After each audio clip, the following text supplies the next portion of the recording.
show, the fast 5 things you need to know. We'll start your day off swirly, it's the toast. I sound amazing.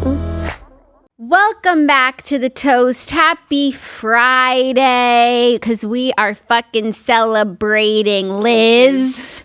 We are celebrating Liz because Lizard P is back in the studio with me. It is our last day of Jackson Friends. We have a banger episode for you guys. Liz and I are endeavoring to bite off a lot today. A lot. Fast 5 stories. Fast 5 stories. Love Island recap. Mm-hmm. Dear Toasters. Mm-hmm. And then we have a guest interview that I recorded yesterday with AJ from the Costco guys that is just going to make your day. So if we can keep this episode to 2 hours, I would be very impressed by us. Same here. We have a lot to do. We have a lot to do, but I feel like everyone deserves a little Friday treat. Like we're going out of Jackson Friends with a boom. With a boom. 5. Well, I don't want to spoil it. Don't spoil, but I think we could say it's with 5 big booms. 5 big booms, yeah. For sure. And then on Monday, Claudia is back with me before we head off on summer break. I know people were like, wait, I thought Claudia's doing the last show. The last show was Monday because Monday is still June. June 30th. June 30th. Yeah. A great day. Lizard, welcome back to the show. Thank you. I'm so happy to be doing a second show. I feel like yesterday I was like diving in and I don't really podcast ever. So I was sort of getting my feet wet. And now I feel a lot more like yesterday I had to take a quarter Klonopin because I was nervous. And so today I feel like I can just be myself and relax and converse. Yes. And I feel like yesterday we got the formalities out of the way. Yes. You know, what do you think about Taylor and Travis? Who are you? Where do you hail from? Kylie and Timothy. Mm-hmm. We didn't do Blake and Justin yet. And let's see if we can get away with not doing it. Yeah. But we're certainly not going to do it at this moment. Now tell me about this Klonopin. Is that a beta blocker? No. What's a beta blocker? Beta blockers are, I don't think their primary use is for anxiety, but they happen to help. Klonopin is I don't know, it's in the...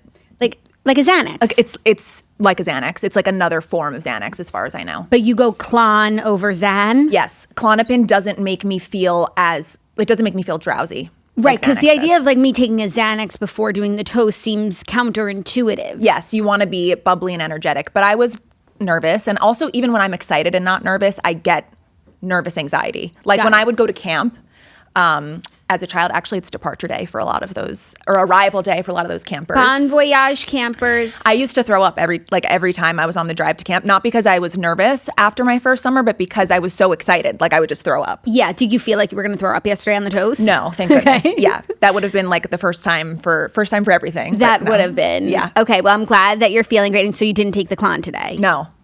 I'm ready to go. You're feeling like yourself again. Yes. Yeah, you could say that. So last night we both watched Love Island separately in our own quarters. Yes. So we will be recapping. I haven't even spoken about it with you like on the drive over here. I don't know how you're feeling. I don't even know if I saw like stories with your thoughts. I wrote down my notes on my phone. Oh, okay. Perfect. And we are going to do the Fast 5 today. I actually had a really busy morning, so I was like, Liz, you want to take a stab at choosing? So I think we're 5 for 5. I think like Lizard chose the stories, which I think is perfect because you're the story queen. You were also shifting liability. So if people don't like the stories, it's like, well, you guys can come after the thing guest. Is, people never like the stories. I'm so hardened to that criticism because you chose the stories today, and tell them how it's not as easy as it looks. There is a dearth, like I said yesterday. And today's not even a bad day. Anna Wintour left Vogue. Right, but that's it. That's one. So there is a dearth of stories, and all of the publicists, if they are not already on vacation, they are on vacation. There's like the Lauren Sanchez, Jeff Bezos wedding, of course, but I feel like we said what we needed to say. We spoke about it yesterday. We spoke about it the day before, and we're going to talk about it on Monday. So like, let's have a break, yeah? Right. So the stories, if they're a little silly, come to me, not to Jackie. No, but you can come to me. Like, I'm prepared to take it because I know, and I've been in the trenches for years, but I do feel like now maybe like you'll have my back. Not that you didn't, like not that anyone was asking you like, where do you stand on Jackie's story picking abilities? But if they did, you'd say leave her alone. I think I really tried to get like what you guys go for. There were a couple of things that people were talking about on the internet that don't deserve like a story spot. Lil Bieber, even though I thought maybe he listened to the toast yesterday because it's like, oh, he was inspired by Lil Bow Wow, Lil Romeo. And he was thinking Lil of Lil. Right, exactly. Right, they made an Instagram handle for their child. I have No, like that was Justin Bieber changing his Instagram handle to Lil Bieber. But it only had like 200K, or was that 200 million?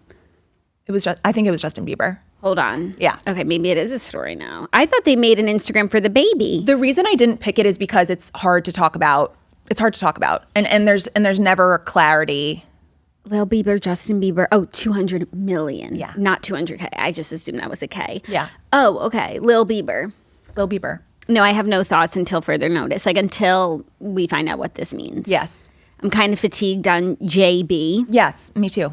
Yeah. JB squared. Yeah. JB squared. Yeah. Who's the other? The other Justin Baldoni. Baldoni. Oh my gosh. Okay, let's just get into it. Like, because I feel like it's a rite of passage for Jackson Friends for you to tell me where you stand on Justin B. Blake. I don't have anything new to say. You guys really do a good job. Are you more of a Jax or a Claude? We really come at it differently. I'm more of a Claude, but one thing I will say is when I'm talking about pop culture phenomena like this, I often think that the simplest answer is the right one and that people and all of their conspiracies can go a little nuts. The issue with this case is that neither side is that simple. Neither allegation is that simple. It's like on the one hand, you have a person who's alleging that these people were maybe trying to like steal a film from under him. And then the other side is alleging, these really serious things. And I thought Jared Freed talked about it really well, which was like when there's conversations of like sexual harassment, it sort of stops being fun pop culture fodder. But it was definitely eye-opening as it relates to like the astroturfing. I think that wherever you fall, it's sort of like opened people's eyes to that corner of the internet. So that's my way of dodging talking about my true opinions. So Claude. Yeah. And well, you could say it's Claude. It's also just diplomatic. Yeah, I understand. And I understand like not wanting to go down with that sinking ship. Like I'll go down for stuff and I'll die on hills, but certainly not that one. I don't even understand. Even though you guys, I'm loving Blake Brown Beauty. So am I. I've been spritzing my hair with like the hair spritzer because it's a little less committal than a perfume. Mm-hmm. I like the bergamot wooded one. And because we have guests every day in the studio, and I give everyone a hug. Like I want them to like smell something nice, not nice. So I've been using it and I like it. And I like Blake Brown Beauty. What can I say? It's great. I also was sent PR. Did you get the whole, like the kit? I think everything. Yeah, like it looks the like shampoo, the mask, the mousse. I use the mousse every time I blow dry my hair, and I also really like it. What do you use a mousse for? Actually, Claudia told me that when she blow dries her hair, she uses a mousse and Color Wow. And as soon as I got that, I switched it. It's just supposed to hold the curl better. I mean, I don't know how it will hold up in Florida. I don't know how anything holds up in Florida. But I like putting stuff in my hair before I blow dry it. Yeah. I didn't realize that's what mousse was for. I thought I used mousse when I was like in middle school to scrunch my hair. Or you were trying to like slick your hair back, maybe? No, I've never used a mousse for that. Only like for like a wet look. Mm. And so what do you use in your hair when you're blow drying it? I rotate between the Wella spray, the Color Wow Money. I don't know what it's called. Give me the money spray. I have a couple other sprays that are like pre-blow dry heat protectant sprays. Yeah, so I use the mousse as a hold and the spray to help with defrizz, which like it does nothing when I'm down here. My hair just like is not used to this weather at all. But generally, I'm an advocate for the Blake Brown mousse and the Color Wow Dream Coat. That's the shellac? Yes. That I love. That's in my hair today. But I put that on dry hair. Okay, we're not talking about the same thing anymore. The Dream Coat is like what you put on before you blow dry your hair, the spray bottle. Oh, okay. I don't think I use that, and I should. It's good. I love pre-blow dry stuff, so I will use. She also sent like the Wonder Potion. That's what I've been using pre-blow dry from Blake Brown. I don't think I got that. Maybe it came out after I received my PR. Because you got it sooner than me. But it's so weird that they sent it to me like this month when I'm like completely off Team Blake. Maybe they saw that as an opportunity. No, it's genius because every time we come up, like I have to say how much I love Blake Brown Beauty. Yeah, and the brand gets attention. Two things can be true. Yes. Like I think she could be wrong about this, but right about that. Do you think she's wrong about this? Yeah. Oh, okay. Yeah. I'm like team. Heard it here first. No. I jumped ship like publicly there, and a while ago. I'm no longer like with her. Mm-hmm. I'm not. #I'm not with her. Okay. But I'm not like with him, right. But I guess like I'm more with him. I don't know. I think he was like more wronged in totality. Okay. Totality. Mm-hmm. So I guess we could get into the stories because we have a very busy day. Yes. And we'll just like circle back to Lizard P. Tings. Please do. As they emerge. Sure. Shall we? Yes, I'm ready. Okay, great. So now without further ado, it is time for the Fast 5 stories that you do need to know. And you do also need to know that today's episode of The Toast is brought to you by Taylor Farms. Taylor Farms, yummy, yummy. So I love Taylor Farms. As you know, they make the Pargiest salad kits. It's salad in a bag, but don't let that stop you from trying it because it is fresh, it is crisp, it is creative. They have the best flavors. Sweet kale, Caesar, avocado ranch, Mediterranean crunch. My whole family loves them. I use them for so many different needs. Most of the time I'm having a solo salad. I'll do it like for lunch, or I'll have a salad for dinner. If I'm making the kids a protein, I'll just like put mine on top of a salad because I'm incredibly thin. But then other times we're having like a dinner party or having people over. And so of course you have to like make a salad to go with the meal, even though probably people wouldn't eat it because it might be yucky. And I'll do Taylor Farms because I'm not about to start washing lettuce and chopping and getting out all the vegetables. And I'll just do a beautiful Taylor Farm salad. It complements the meal so nicely. Everyone does eat it because it is so good. And that way I look like the hero who incorporated a salad into the meal and took the time to shred the lettuce like to a T, which I also love, like bite-sized bites of salad. I don't want big leaves. Taylor Farms, their shredder, like give him a promotion. And it's definitely a man. Anyways, Taylor Farms is available at all major grocery stores. And you should grab a Taylor Farms chopped salad kit and get your salad together because it is the best way to consume salad. And I'm just so grateful that Taylor Farms exists. And it's saved me so much time and energy in making salads. And I am eating more salads because of Laird Farms. So thank you, Taylor Farms. Check it out. Today's episode of The Toast is also brought to you by Squarespace.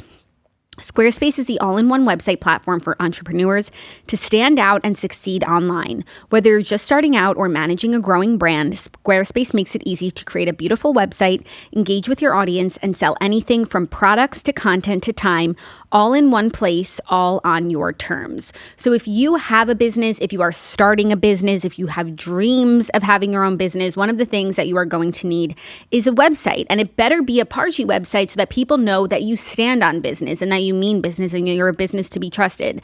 However, not all of you, myself included, are not HTML coders who know how to build a website. And you don't have to because Squarespace makes it so easy for you to build a website easily. They have beautiful templates. They have design intelligence. They also have Squarespace payments. So if you have a website that does transactions, they make it really easy for you to sell your wares. And if you want to check it out, go to squarespace.com for a free trial. And then when you're ready to launch your Pargelicious website for your Pargelicious toaster own business, go to squarespace.com/toast to save 10% off your first purchase of a website or a domain. So check it out at squarespace.com. Do a free trial. You can see how easy it is to build a website and that you didn't need to be like so intimidated by the process in the first place, even though it sounds really scary. And then go to squarespace.com/toast to save 10% off your first purchase of a website or a domain. Take your business to the next level with Squarespace. Today's episode of The Toast is also brought to you by Symbiotica. So Symbiotica is one of those wellness supplements that's taking over, and for good reason, because it's one of the easiest ways to stay consistent with health goals, even during a busy summer. But the summer, it's like you work all year to like be health and wellnessy for the summer, and then you don't want to just be slipping when summer starts, but you also have like really fun plans. So you can't just be doing things all day that are going to take away from the fun. But that's why Symbiotica is so great, because it's such an easy wellness hack. They have these tinctures that just have everything in them that you will need to be feeling your best, looking your best on the inside and the outside. So their products have Irish sea moss and liposomal vitamin C. So Irish sea moss supports gut health for smoother digestion, promotes clear, radiant complexion, and fuels cellular energy to support healthy aging. Love that. It also tastes good, like no gross texture, yucky. And vitamin C, of course, collagen production, glowing skin, antioxidants. It's an immunity booster, like all the things that you want for your summer self, especially if you want to be staying like well and, you know, not getting bogged down by sickness and just staying on top of your wellness. So go to symbiotica.com/toast today to get 20% off plus free shipping. I will, of course, spell that because that is symbiotika.com/toast to get 20% off plus free shipping. Symbiotica has the best supplements, especially for summer. You want to be feeling like your best this summer. Low lift, big results with Symbiotica. Are you ready for our first story? I'm ready. Anna Wintour is stepping down as the editor-in-chief of Vogue after 37 years. So influential style icon Anna Wintour is stepping down as the editor-in-chief of Vogue's U.S. edition after 37 years of running the fashion world with her trailblazing vision and icy perfectionism, a source close to the magazine's owner, Condé Nast, told the Post on Thursday. So she announced that she's seeking a new head of editorial content for American Vogue during a staff meeting Thursday morning, according to a company spokesperson. She will retain some of her power, though, at the publication by hanging on to two key positions, the spokesperson said. She will remain Condé Nast's global chief content officer and Vogue's global editorial director, with the magazine's new editor-in-chief reporting directly to her. Well, I mean, her tenure predates me. Like, she's been doing this for 37 years, and I think she helped to make the Met Gala what it is, which I think is like one of the biggest accomplishments. And I also think she obviously helped to platform all of these designers that now we know today. Her influence really can't be overstated in that way. I actually think that The Devil Wears Prada probably got that right as it relates to like that famous speech of Meryl Streep talking about cerulean blue. Yes, the colors. I think that that's really true. I think that like that the editorial stuff does ultimately dictate what you see in mass markets, and I think that's great. I will say I have been, as a passive consumer of Vogue, like less impressed with their content over the past, 5 years. I think even just the covers have been a little bit not inspiring. And like, for instance, when they picked Hailey Bieber and there was that whole saga, the actual cover I thought was like kind of meh. And that's just like a small example of how I think they need to do a shakeup. Now, if she retains some power, I don't know how much of a shakeup there will be. I don't know what this means, like who the next person will be, but I think maybe they are in need of a shakeup. So this could be good for Vogue. Yeah, I think it could be time. I also wouldn't have been surprised if she like never left. Yeah. I just hope that they make like a strong choice, because it feels like on the one hand, it's like 1 foot in, 1 foot out. And then it's like, okay, so they'll bring someone in as the global head, as the editorial director of Vogue, but she's still the global head of Vogue. So like at the end of the day, she's their boss, and whatever she says about the covers, like it's still going to have Anna's thumbprint. Whereas I'm ready for a new era. Like it didn't have to be today. Could have been in a few years, could have been a few years ago. But I think fresh is always good. And I agree with you that the last few years have been less than impressive. Like I think British Vogue puts American Vogue to shame these days in terms of like the creative direction of the covers and also the selection of people on the covers. So I think there's a lot of room for growth, and new broom sweeps clean. So it'll just be like very exciting, but she will still be in this world very in a big way. And also she has a big job at Condé Nast. So it's like they're not going to go too sideways, because she is still going to be like approving or not approving the big decisions. Right. And I think she probably helped to establish like the blueprint that they have now in terms of like the type of people that they pick,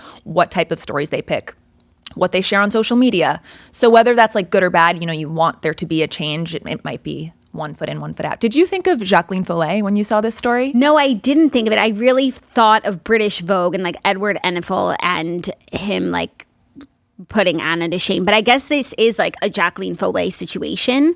And I hope that the person who comes in, not that I expect that I would know them, but what I'm looking for, like I kind of want it to be someone young, just so that it's someone who could have a 40-year career at Vogue. Right. Like, and someone who can really make it their own. I don't know that that's what they're going to do, though. I feel like it might just be like someone that Anna has worked with for the last 37 years, like Stanley Tucci coming up, but he would have been a good choice. Stanley Tucci in the movie. In the movie. Like if we're looking at this like Devil Wears Prada, like I think the Stanley Tucci character would have been a good choice. Let me ask you a question, because you read Andre Leon Talley's book, right? Did. And Thank you for remembering that about me. He passed away a couple of years ago. Yeah. Do you think that if he were alive, he would have been a person to take the helm, or he sort of distanced himself before he passed away? Well, he did distance himself, but I feel like even in terms of his skill set, like this person needs to be like not just like someone with an eye and a creative, but also like a logistical, tactical person. And I feel like people like Andre and also Grace,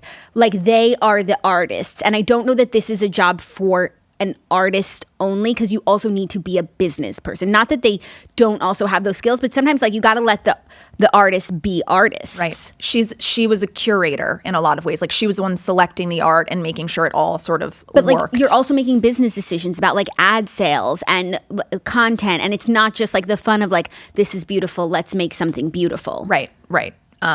Yeah, so I don't know enough about like that industry, who works for Condé Nast, who would like take up the helm, but I'm really curious to see who it is. Yeah, I'm really curious too. I don't expect that I'll know their name, but when I see like their body of work and like their experience, I hope to be impressed and excited. But I think in general, even though Vogue like lacks a lot in terms of the magazine and the cover stars and all of that, I feel like their online presence is fine. Like, you know, I feel like they're staying abreast and afloat. Like they have their get ready with me's with the celebrities and the what's in my bags. And like, do you really think that there's so much more that they could or should be doing? Or you feel like they are getting left behind on social media? No, I don't. I think they have to sort of toggle between like being social media conscious, because that's just what everybody does, no matter how much you try to avoid it. Like you have to play into the Instagram and the TikTok and the people that are popular there. But I also think they have to be faster, both with the covers and with social. Like the fact that they, like you said, British Vogue seems to always pick people who are just like having their moment right now. And I think something about American Vogue, it feels like they're always a little bit delayed when they're picking their talent. Yeah, and I also feel like British Vogue like picks people, and that gives them like a stamp of approval. So even if they're not at like the mountain peak right now, like A-list forever, like them being on British Vogue like means something and could like change their career a little bit. Whereas American Vogue should be like that too. You shouldn't have to be like around the block for so long before you get the cover. Like, why don't you let us know who we should be influenced by long before they've been influencing us for years? Hailey Bieber. Right. That's a good point. You're sort of saying the inverse of what I'm saying, which is like, actually, it shouldn't even be like a delayed person that we already like. It should be like somebody new or a rising star or like someone in fashion. I think they could do better at like showing us what's in fashion as opposed to trying to like mirror what exists in pop culture. Right. Yeah. Like the obvious choices. Even like with Alex Earle on the was she on the Turkish cover of Vogue. If that had been American Vogue, which I never would expect Vogue to put Alex Earle on the cover because of the way that Vogue is, but like if Vogue put Alex Earle on the cover, like that would change her career. Like that would like change the trajectory. And that's what I feel like it used to be. Like you would find people, whether it was models or celebrities, and like you would give, Vogue is one of those outlets, but even like a Calvin Klein campaign where it's like, and now you've made it. And I just feel like they could be doing more of that. It doesn't have to be Alex Earle in particular, because I think people would riot in the streets if she were on the cover of Vogue. But I'm just saying, like, if that would just change things as opposed to just choosing like the obvious choice who this doesn't move the needle for. Agreed. Even Kim, like by the time Kim got on the cover, like she'd been Kim. I agree, except for I remember those photos of her and Kanye in North at the time was like so major. And maybe it was because like I was such a big fan that I was like, she got Vogue, and maybe the Vogue readers didn't feel that way. I'm sure they didn't. But I don't know. I thought that was like such an amazing moment in time. For sure. But by the time Kim Kardashian got a solo Vogue cover, it's like kind of like, wait, she didn't already have one? Right. She had already sort of ascended. And at even that point. the Kim Kanye North photos, like I remember they were not Pargy. They weren't Pargy. That is true. I never understood why they sort of made Kim look the way that she did. Why did they do that to her? Because she's a beautiful woman. Why did they do that to her? Yeah. I'm not sure. They don't like her. Well, they didn't. Right. I think there's room for improvement is all I'll say. But like she's obviously had a storied career. She's changed the fashion industry. But I look forward. I always like, I like change. But I also like strong decisions. Not just like, well, someone's being promoted as the interim editor-in-chief. And then a few years later, like they slip in someone and they stink. Right. The Ken Jennings, Mayim Bialik shtick. Exactly. Yeah. If they had chosen Ken from the jump, it would have been very exciting. Agreed. And I think I'm a huge Jeopardy fan, and I actually think he's doing great. It took me a while to sort of warm to him, but like I think he's killing it. Yeah. Yeah, big Ken fan. So. And he was always the obvious choice. He was always the obvious choice, and he sort of lacked in the beginning what Alex took a long time to develop, which was this like, he would not bully, but he would sort of like make fun of the guests in a way that was like very warm and wholesome. And Ken can be kind of stiff, so I could see why it would be hard for him to do that. And I think he's starting to really find his footing. And Jeopardy, like you're doing a great job. If anyone was wondering what my opinion was. Great. I'm so glad we can, after 5 years, say that. Yeah. After like when we should have been able to say it like a year later, like. No time wasted. And like Aaron Rodgers was up for the bid. It was a mess. Aaron Rodgers was ever going to host Jeopardy. He's still playing football, by the way. Yeah, right. Maybe if he had been the host, like this whole Jets Steelers thing never would have happened, because he would have taken the Jeopardy role. No, him as the host of Jeopardy is an insane concept. Like maybe when he's 70, but even still, I think he's going to be like in the gym or on his trip doing or ayahuasca. Yeah, exactly. So this is just exciting to see who will take up the mantle. What do you think it will mean for the Met Gala? I feel like she could still be involved in the Met Gala because it's due to her role at the Costume Institute. Yeah, I think the Met Gala sort of runs itself, honestly. Like there's a formula for who gets invited, and sometimes it's confusing. Why didn't this person get invited? Why did this one? But I think it sort of runs itself, and maybe she does help to decide those last people. Like who's going to choose the theme? I feel like that she was choosing themes. Was she? Was she the curator of the exhibit? But I feel like she was working with the exhibit because like whatever the theme is the theme of the gala. Right. Well, and it should be famous couples throughout history. It should. But they would never. Maybe, yeah. Maybe the next person is a Josie Grossi stan. Or a toaster. Probably not. I don't think. The twain meet. I don't think so. And that's, for the best. We're very commercial around here. Mm-hmm. We're not super editorial. Yeah. So we'll just pick out this blue from a pile of stuff. This blue, actually. We're both wearing Toast merch today. We are, yeah. A couple of fashion icons. Yeah, I'm so excited to wear mine. Yeah. I actually haven't worn like a merch, had like a sweatsuit day, but then you were wearing your merch today. So I was like, okay, I'll wear my merch. What fits this? Our next story, some Golden Bachelor controversy, because Golden Bachelor star Mel Owens, who is 66, is facing backlash after admitting that he will cut any women over 60. So Mel Owens admitted he's not interested in dating anyone over 60. He said in a podcast interview earlier this month that if they're over 60, I'm cutting them. He added that he was frank with producers during the casting process, telling them he only wanted women aged 45 to 60, just being honest. He said, this is not the Silver Bachelor, this is the Golden Bachelor. They've got to be fit because I stay in shape and work out and stuff, and I told producers to try to stay away from the artificial hips and the wigs. Oh my God, like nasty. It is nasty. That's really nasty. I feel like... What? Like, this is the golden... I didn't know that you could get older than, like, he's talking about Silver Bachelor. Yeah.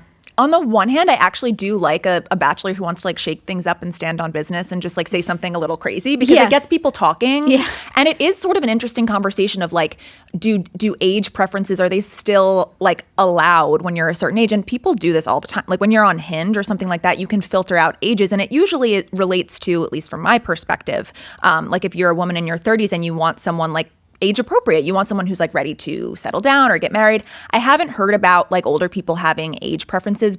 I think he could have said this more diplomatically and said like, I want someone who likes an active lifestyle. I think he could have kept this to himself and eliminated women over 60 or who seemed over 60 and had an artificial hip, and no one would have been sitting there doing the math being like, he eliminated the women over 60. Like, it just like comes off nasty the way that he said it. Mm-hmm. And maybe he's trying to drum up buzz, and I hadn't heard of Mel Owens before, and it doesn't make me like necessarily want to watch The Golden Bachelor more than I already did, but it gets the people going. But like Bachelor typically stays away from, they don't court controversy. They literally like run scared. That's true. I won't be surprised if they fire him. Yeah. I wondered, I kept reading this article thinking maybe it says like whether he has kids, has he been single for a long time? Because I think people were tweeting like, well, it shows why he's single if he has this sort of attitude about age. And also like, who are you? You're 66. Right. It does. I think I think anyone, like, not to judge or anything, but here I go. Like, I think that if he hasn't been like married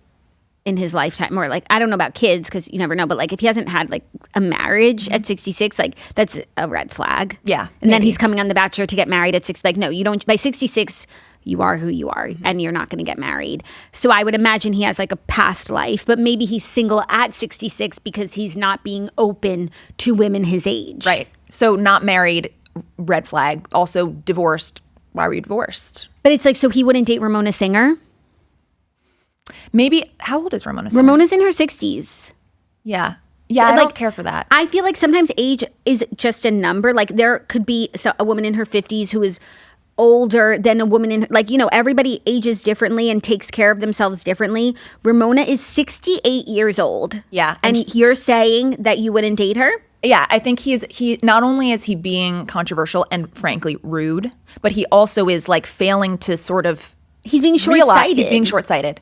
Right. Like you said, an active 65-year-old is maybe healthier or more, what he wants than a not active 40-year-old. I don't know. Yeah. Yeah.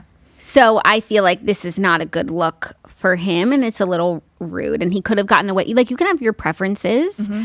There are kinder ways to communicate them, and then also sometimes you could just like keep that shit to yourself. Yeah. And what's he going to go around asking everyone's age on the first night? I guess he was telling producers, don't even bring these women to me. Okay, but like, what if there's a 63-year-old who's like crushing it? They like, the producers come like groveling over to him. Like, they're this like, woman's please take a look at her. Yeah. I think you'll like her. But then him just being like, I don't know. I just feel like, yeah, yes, in general, you want someone like maybe a few years younger than you are. If he's like really kept up with himself over the years, he might see himself as like a 55. So I can understand why in his mind he's like, okay, I want someone who's in this range. But like, to be so exclusionary, like 60, when's your birthday? Out of here. Like, I think that's a little insane. And I would expect a little more maturity from the Golden Bachelor, who has historically been a P-jom. Like, this is a role for a P-jom. Is it? Is it not? Well, didn't those two get divorced after 3 months? I don't remember where we landed on that. On well, I know they tried to cancel Jerry because of the hot tub, but why did they get divorced, him and Teresa? It wasn't working. But was it because he wasn't a P-jom, or they just like weren't a fit? I'm not sure. To go on the Golden Bachelor, be married for 3 months, and then get divorced is like, psychotic behavior. Why even bother? No, that was a really bad for the brand. Yeah. So maybe he's trying to, I don't know, make a name for the brand in a different way, and he shoots and misses. Yeah. Well, okay. We'll see how it goes for him. I wish him luck. What was the deal with him? We talked about him. I think he's like a former football player or something. Oh, really? Yeah, Mel Owens. Yeah, he used to play for the Rams. I'm trying to see if he had a wife. It's not coming up, so red flag. Yeah, no one with artificial hips. That's making headlines. Yikes. Yikes, Mel, do better. Also, like, I don't know much about artificial hips, but I feel like if you're someone who has an artificial hip, it's because you live and you want to have a healthier lifestyle. No, I've heard that a hip replacement is life-changing. And you're like, robotic in the way you're able to move in a good way. Like, you've got 360 motion. Yeah. You could put these kids to shame. So he's not thinking clearly. Right. Yeah. I feel like he has a stick. Like, look at Kris Jenner after she got her hip. And her face. And he wouldn't take Kris? Right. Really? New lease on life. Really? Maybe they'll collab again. Because remember, she collabed with the previous one on Hulu. I wonder how she feels about this. It's an insult to her. Yeah. Storyline idea for the Kardashians. Our next story, speaking of artificial body parts, LeAnn Rimes' teeth fell out mid-concert. So country singer LeAnn Rimes bravely displayed her showmanship when her teeth popped out while performing mid-concert. She addressed the accident in a video uploaded to Instagram where she warned all her future concert goers, if you catch them, please return them.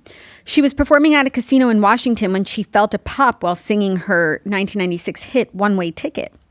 She said her front dental bridge fell out and proceeded to run off stage to fix them before completing the rest of the show. This is a State of the Union on false teeth. Everybody has them. Mm-hmm. But it's, I guess, surprising to me that hers would fall out because don't most people get veneers? Yeah. Which are like glued onto your teeth. Yeah. But then I think there is a case for dentures, like at a certain point, if the fake teeth are not adapting to your mouth and you just like sort of want to clean house, like let's just let it rip.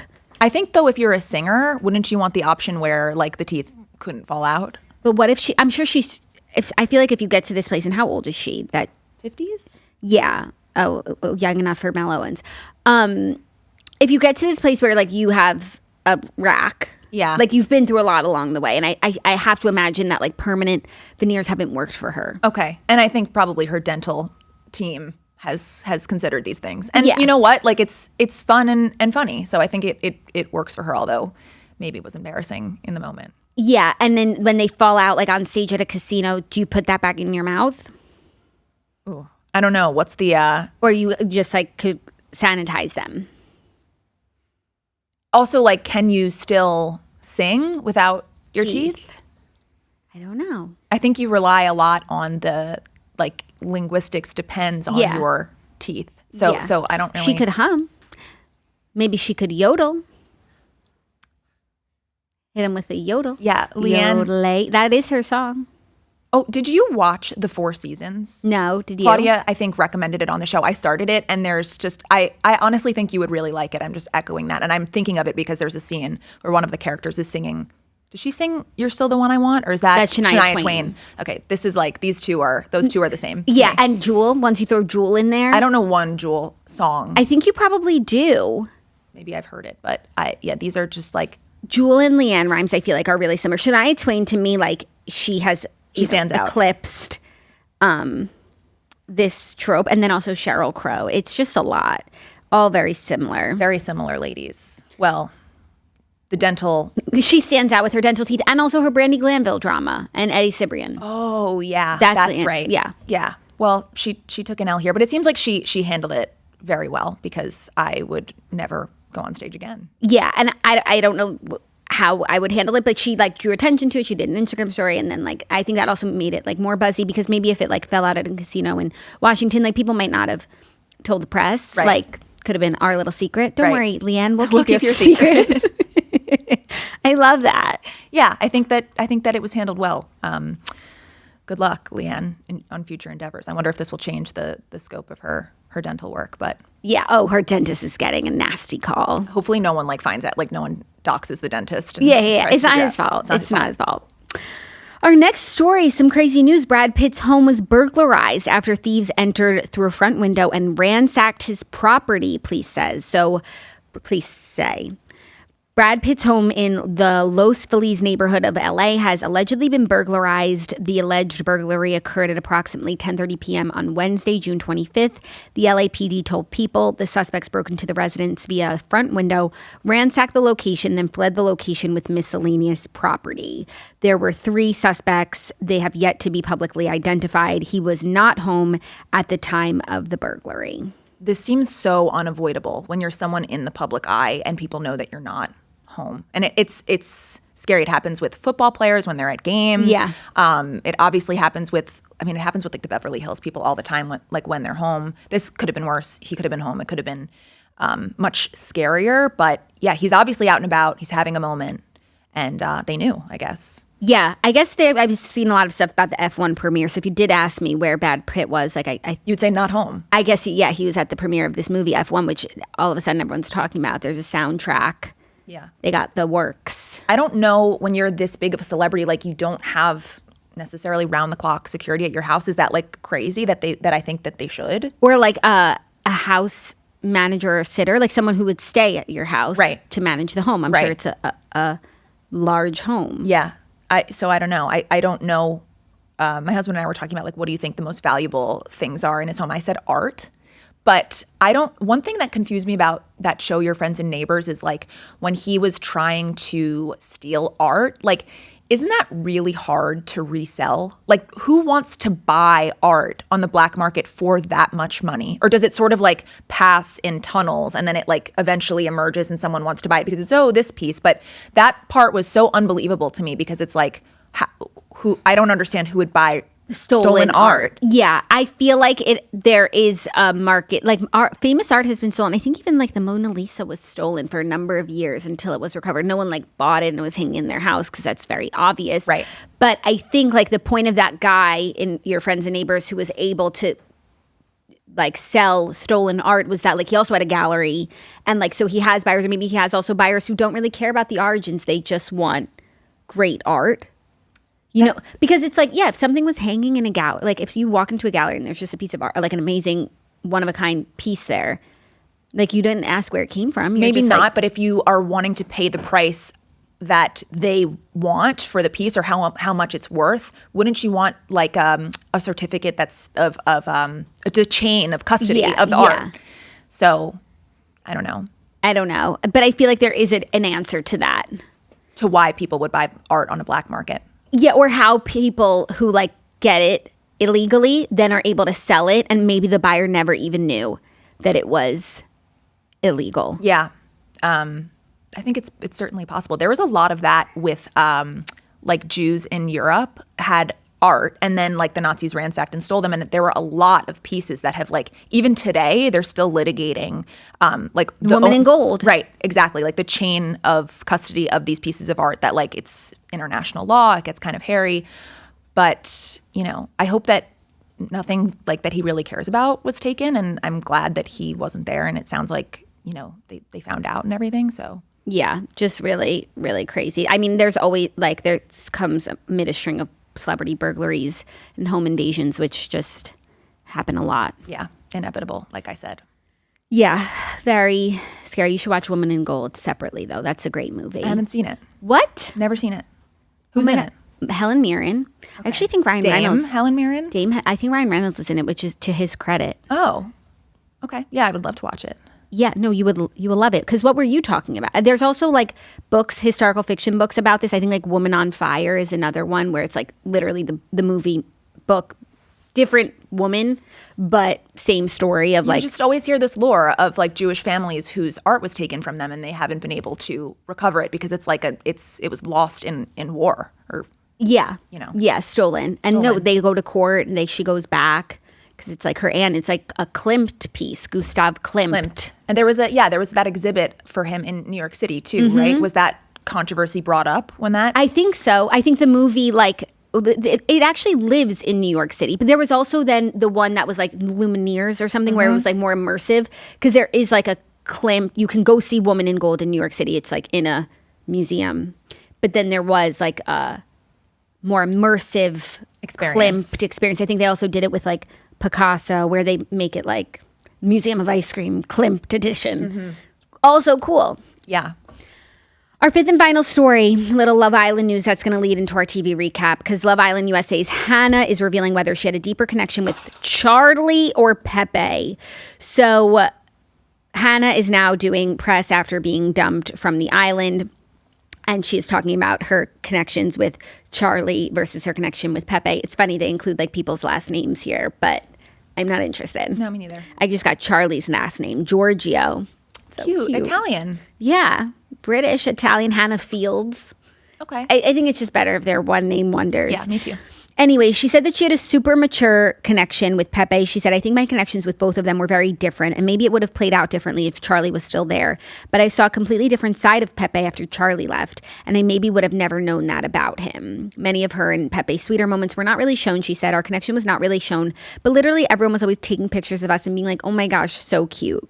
She says she had a really mature connection with him, but we were also super silly. Yeah, that's what I gathered. I feel like they showed that, how Charlie and her were the obvious connection. And then with Pepe, it was, a slower burn in the sense that it took a day.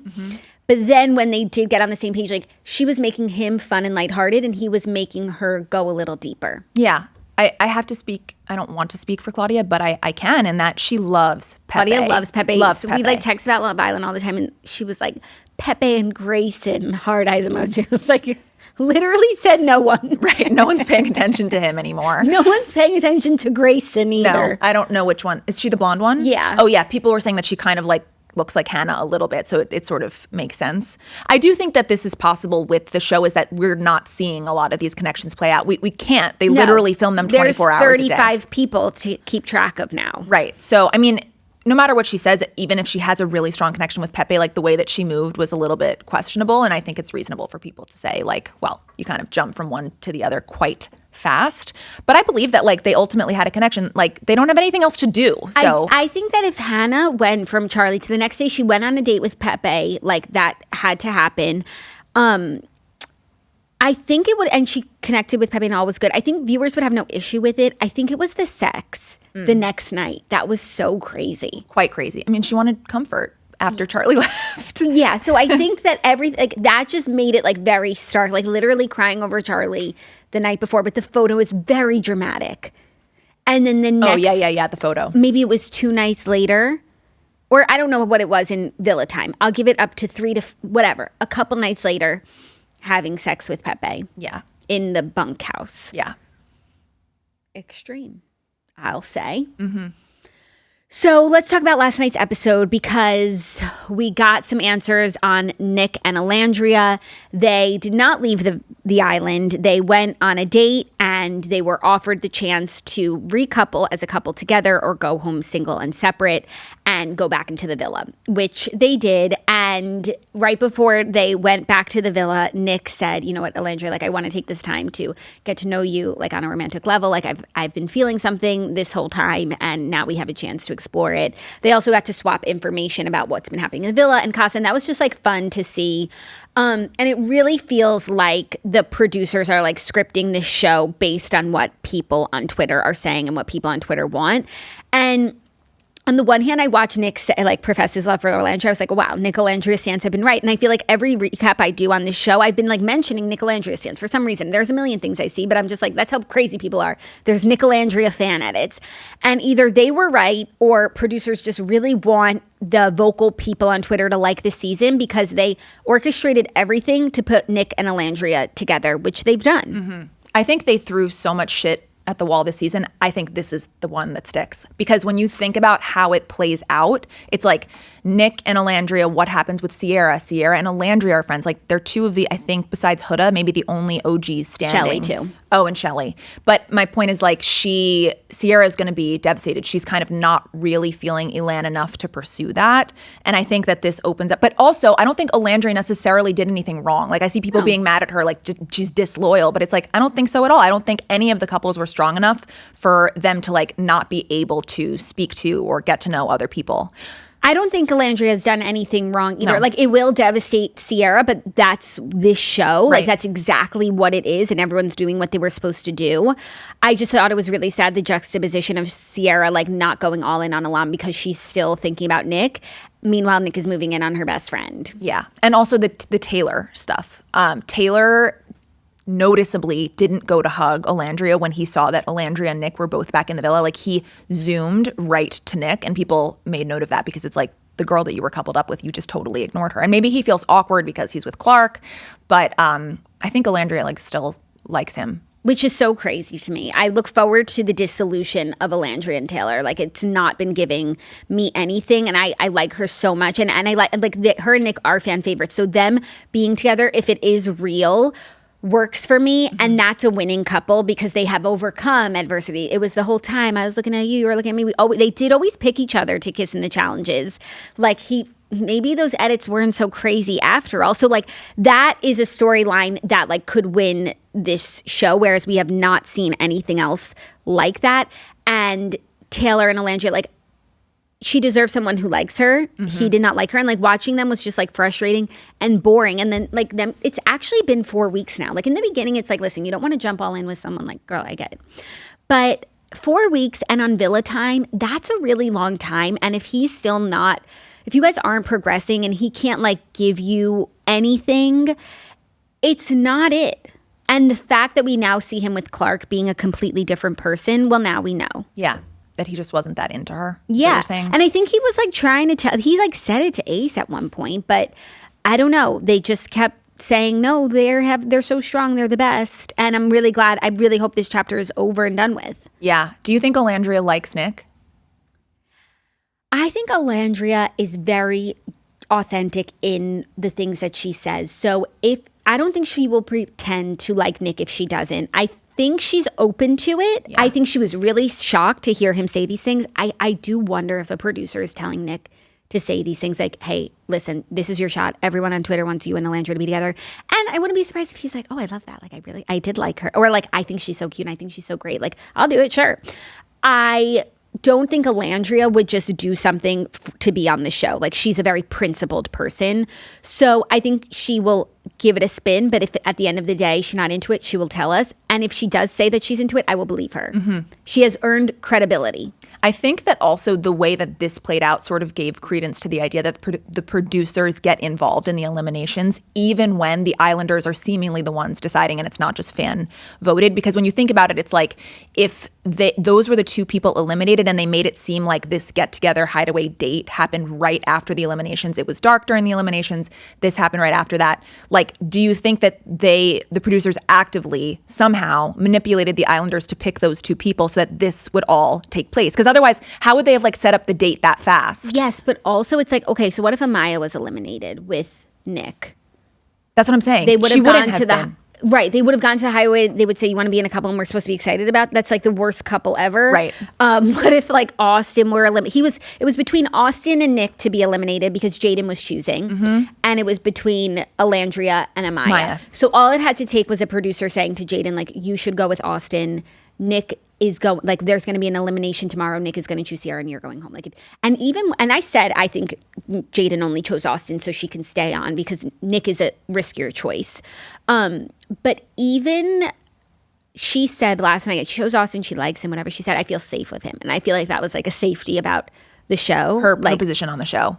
Yeah. So I don't think it took much for a producer to convince her to go with Austin. And I don't think it took much for a producer to convince Zach to go with Amaya. Plus, like, Amaya is giving it to him. Like, right. She's like down, and again, she's a safe choice because she's untethered to the house. So like, yeah, sure, we'll do that. There was a stark contrast between Alandria and Amaya and Zach. And Amaya was like a little desperate, but like she was really saying like, I like you, I want to make this work, we're kissing. I think Amaya will like anyone who likes her, and in an earnest way. Like, all she wants is to be loved. Like, if Ace had been kind to her, she would have been happy with Ace. If Austin liked her more, she would have been happy with Austin. I think if Zach likes her, like, and I don't think that's even like phony. Like, I think she just is a person who like loves love and loves to be loved. And maybe like down the line, like months into a relationship, she'd be like, actually, this is not what Amaya wants. But I think right now Amaya wants is like just to be wanted. Yeah. And like, and also assuming like you're a good, handsome person. Yeah, cool. Let's go. Do you like Amaya? Like, no, I'm not entertained. Like, I don't dislike her. There's nothing to dislike. She's obviously a sweet soul.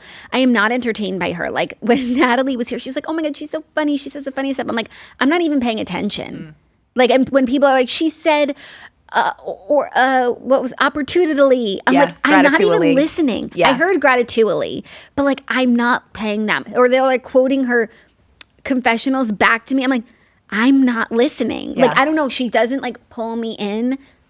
She seems like a sweet girl, but I'm not like sat for everything she has to say like I am with other people. I'm not sat for everything she has to say, but I do think like the edits that people make of her are hilarious because she kind of just speaks in a strange, she says words weirdly. And I was talking about how she randomly dropped the word tachycardic in an interview, and I was like, oh, she kind of, but is she a nurse? She is a nurse. Okay, so then that's a word that she like uses frequently, but it just, it was a funny juxtaposition of like using that word and then saying opportunity and gratitude incorrectly. Those feel. What do you think about? Do you like her? Like, I like her. Okay, I like if she her. got eliminated, would you be sad? Yeah, because I think she adds something to the show. I think she's like silly. I don't necessarily want her to win, although I don't think that I think matters people would that be like much. so excited if she won. That would be so crazy to me. It would be crazy, and I don't know who I guess now she's with Zach K, so they would probably be the winning couple. I do like her. I think she like adds something. I think in the beginning I thought she was really crazy, and she was. Her whole thing with Ace was crazy, but I think that she's just like, she's harmless is what I would say. I agree. I agree. But like, it's not my favorite form of entertainment. Yeah. Who else?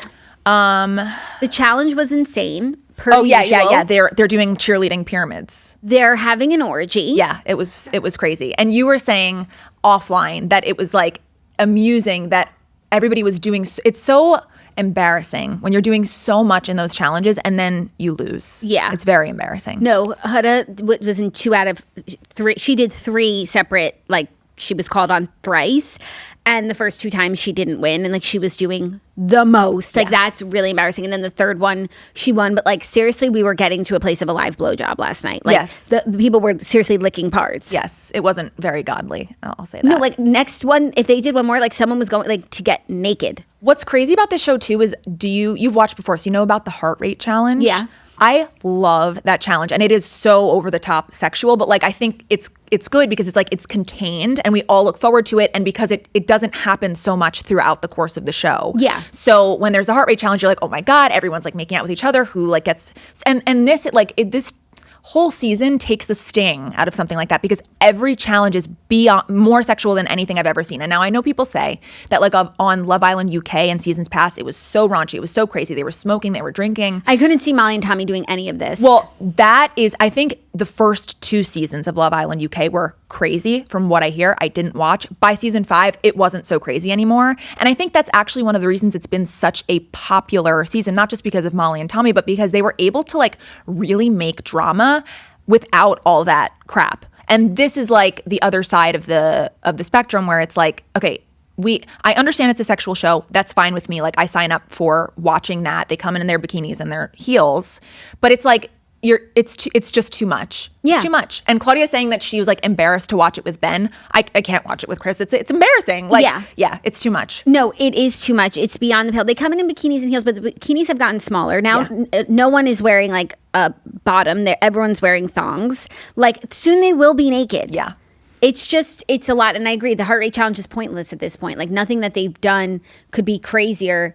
Nothing that they could do could be crazier than the things that they've done. Did you talk about the twerking challenge on this show? I don't know. I don't think so. Because I know that this is going to go against everything I just said, but I was like kind of obsessed with it. That was fun. It was fun, and it was dancing. It was dancing. It was singular. No one was actually touching each other. So it was just like, who's the best dancer? And like, yeah, some things got like sexual, but like it was like, teetering on, and then it comes back, and then Austin comes, and he's just being silly, and it was like combination of silly, sexy, fun. Like that's what it should be. Yeah. There's not a lot of silliness. There's not a lot of fun. It's just, and the fact that these couples do not kiss or make out or get intimate really during the day. Some do at night, but most of them just turn and face the wall and put on their eye mask. And then when the challenge comes, they're all porn stars. Is so crazy to me. It's disorienting. That's true. Like you never kiss the person that you're interested in, but you do have dry sex with the entire house. I don't every think that's 3 days. I don't think they're that interested in. I don't think there's that many people that are that interested in each other, or else they would be kissing.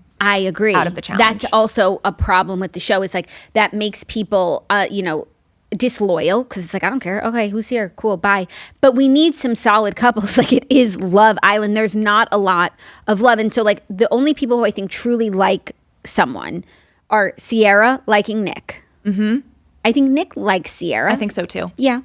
Not as much as she likes him, clearly. That's come up now multiple times. I think Alandria liked Taylor, but even her version of liking someone does not mean like we're going to be making out all the time. And I appreciate that, and I truly respect it. But like, a kiss, when they kiss, it's like the biggest deal, and it's just a peck on the lips. Like it's, even I'm like, what? Yeah. Other people who like each other. Well, now everyone's separate from their original. But I also feel like everyone in Casa more, like the girls are kind of saying, like Huda, what's going on with Huda? Like this is supposed to be her time to shine. Where's the connection? I guess people are tired of her. Who's she with? JD. But like they don't show us like what's going on there. They had that one conversation about her asking him how he feels about kids, and he said it doesn't matter. Which to me, like that's not what you should be saying. But I also don't like how they came to Casa and they had to get coupled up in Casa, because like Huda, someone who's single like Huda should be able to explore every single guy without stepping on toes. Chris doesn't belong to Shelly. Right. Like I don't know the name. Zach doesn't belong to like everyone should be talking to everyone. I don't like that they coupled up, because it feels like you either have to make it work with the person you're coupled up with, which is completely based on looks, or you're stepping on toes. Like if someone wanted to go talk to Chris, like that would be weird. Right. Even though Shelly has a boyfriend back at the house and Chris is completely fair game. Mm-hmm. So I'm not liking the format. I'm not really liking any of it. I feel like producers are and the thing about the show, are there cameramen in the villa, or it's all drones and stationary cameras? I think there might be cameras when they do recouplings, because something about that gives like they're revolving around them, but generally I think it's just it's like CCTV. Yeah, which I think is really good. You get everything on camera. They are able to feel like their natural selves. There's not a camera in their face. But then where are the producers? Like, so they often have meals off camera. Right. And I think that's when they just saw a reel this morning that was like fun facts about Love Island. It was like the Islanders are only allowed to cook themselves one meal. It's usually breakfast, which, by the way, this whole breakfast thing has become insanely stupid. A little silly. Right? Like, it's like this whole production. It's like, and it means so much. It's like, and everyone thinks they're like crushing it. Last season, there was a great scene where there was a couple who were on the fritz after Casa Amor. Do you know this? And I've been seeing it. Serena she threw her eggs. And I remember everyone was like, yes. And I thought that was like a little much. But yeah, that was a big breakfast scandal. Yeah, they're like making the most out of breakfast. And it's like, you guys don't even know each other. And it's like, oh, but I have to make the breakfast. And then the other two meals are provided. They're brought in by production, and they eat not off camera. I think that's when they do talk to the producers. But I don't know how much the producers are telling them about like the outside world or what they think they should be doing. I don't know. I'm starting to feel like they're telling them a lot. A lot. I also, the confessionals, I often get the sense that the producers are saying, okay, say it this way. Because sometimes they come off way more articulate in their confessionals than they do in their conversations, which could just be human. Like sometimes when you're just talking to camera, you have more time to think about what you want to say. But sometimes I'm like, that you don't sound the same as when you're talking to that guy. For sure. And producers are definitely asking questions in there. Yes, like, that's true. Direct questions. They want to know answers. And that's good. That's like good television production. I'm fine with that. But it does feel like Nick is a production plan at this point. And I'm open to all of it having been true. And he was like, wait, they like that? I like her. And like, but I'm also open to, he's like, let's make a show. Yeah. Let's make great television. So I'm skeptical. And I think that's fair. Last night's episode was fine because like nothing stupid happened. You know, no one got sent home prematurely. So I don't feel any rage today. And it was also an hour, which was key, as opposed to an hour and a half. Humane. Yeah, that's good. I look forward to the houses coming back together, even though like There's 50 people. There's 50 people. So what's the core drama? That Sierra, Nick, and Alondria. Yeah. Who is Shelley going to choose? The seeing those two next to each other is going to be crazy. Chris and Ace. Did you catch him talking about it last night? I don't remember when it came up, but they were talking about how someone in Casa was like 6'7", and Ace was like, I don't care. No, Alondria told Nick that Shelley's talking to a guy who's 6'7". Right. Nick told Ace Shelley's talking to a guy who's 6'7", and Ace was like, I don't care, and the boys were like, yeah, Ace doesn't care. I'm sorry, like. There's no way that he doesn't care. That he doesn't care. And that like when you see that in real life, that it's not going to be stark. How tall do you think Ace is? 5'8". So a foot difference. Why? The guy's 6'7"? He's 6'7". 6'7" is a crazy height. That's really tall. Like it's not just like he's a taller guy and Ace is a shorter guy. He is extremely tall. And compared to the other guys on the show, Ace is short. Right. The memes will kind of go crazy. The memes will go crazy. I think they literally are laughing to themselves in the production room. And it's unfortunate that Ace has sort of like people have turned on him and don't like him because I don't think any people would make as big of a deal of it as they would if he weren't like he's acting short. Like his personality is short. He's being like he has a Napoleon complex, I think. So yeah, even though like Napoleon accomplished greatness and like it's I don't know. I think that term like isn't entirely. It's a misnomer. It's not entirely accurate. And where I stand with Ace right now, like I don't hate him as much as everyone does. Me neither. I had a moment where I did dislike him, and I still don't understand why he chose Amaya at that recoupling. And like, if I ever talk to anyone from Love Island, like that's the only thing. Well, of course, why'd you vote the way you did? Who was leading the discussions? Of course, like we're getting down to the. Why did Ace choose Amaya at that second recoupling? He was trying to play hard to get, I think, with Shelley. He was still in the triangle with Shelley and Austin, although then you have the question of whether they're like manipulating all of this for the viewers. If they weren't, I think he wanted to show Shelley like, okay, like you do your thing, I'll do mine. And but Shelley didn't do anything to make him feel like, okay, you do that. Like, you know, she was really down for him. And if it wasn't for Ulissa, they would have been the couple. I forgot about that. I saw a tweet that was like, all of this is Ulissa's fault. She was in a couple with Ace and then Ace was single? Shelley was in a couple with Ace. She chose Ace at the first podium. Okay. But Ulissa went next and she was able to knock Shelley off. Oh, I see. And that put Shelley with Austin and Ulissa with Ace. Okay. Yeah, so they had to... They would have been the couple, like from the jump. Yeah. If not for Ulissa. I have no memory of who was originally coupled. Like that stuff leaves my memory so fast. Neither. And when someone was like, well, Alondria and Nick did go and kiss him at the first. Oh, and then when they're like, Ace hates Jeremiah because Jeremiah gave someone Ulissa his cheek. Jeremiah coupled up with Huda early in the first coupling. Day. And he liked Huda, apparently. So when another girl came to kiss him on his podium, he gave his cheek, which made him look really good. It made Huda be like, oh, okay, like locked in. Love bombing, and then apparently. The other girl and that was Ulissa. The other guy that Ulissa had kissed was Ace. She kissed Ace first. He was coupled up with Shelley. Ace went in for the kiss. Great. Then she gets nothing from Jeremiah. So one, it makes Ace look bad. Like, oh, we could have done that. We could have just stood by the girl if we like the one and we're happy with him. And it's like, so of course Ulysses going to choose Ace because Jeremiah just said no. Right. So that's what people think is Ace's villain origin story, in addition to having a crush on Huda to begin with, which I don't think is true. Unless, like, I don't know, maybe the shorty wants a shorty. Yeah. And also eliminating Jeremiah in that process. People think he was jealous and wanted him out. Yeah, but like, why does Ace hate Jeremiah so much? Like, what? Like, because he does hate him, and he was so fixated on him for like the few days that he was there. Why? People think it's the Ulyssa thing that he like. That I don't think so. What do you think? I think that he saw that Jeremiah was getting like a lot of the attention, and he wanted the attention, or he wanted Huda. I don't think it's as. I agree with attention. I don't think it's that he wanted Huda. But I could be wrong. I think the Ulyssa thing is making sense. Like, he made him look bad. He's not. And it like forced Ulyssa to choose Ace and break up Ace's couple with his already existing girlfriend. Happy Valentine's Day, Shelley. I see. Okay. That's what I think. Okay. Another episode tonight. Friday. Yes. Yeah, they said, and they showed us Casa's coming back. Yes. So we'll see. We'll see. Now it is time for Dear Toasters. You guys, we did it. We certainly have time for Dear Toasters. I'm going to do 2 Dear Toasters with Sliz. I'm ready. Because we did one with Craig. So we're breaking it up. Okay, here we go. I really have to listen. Like, when I'm listening on the podcast, I'm like, I didn't hear what that person said. No, I do that same with Claudia. I might back it up. Like, I'm still talking about Ulyssa. Dear Toasters, please help. I'm married to an actual Pete Jom, but I have consistent dreams about leaving him for a guy I dated years ago. To be honest, I've always wondered what would happen if I ended up with that guy, but having these dreams is making me feel such guilt I want to cry. I love my husband because he's so loyal, honest, a great father to our daughter. I almost want to tell one of my girlfriends to get this off my chest, but I feel like it's such a weird thing. What do I do?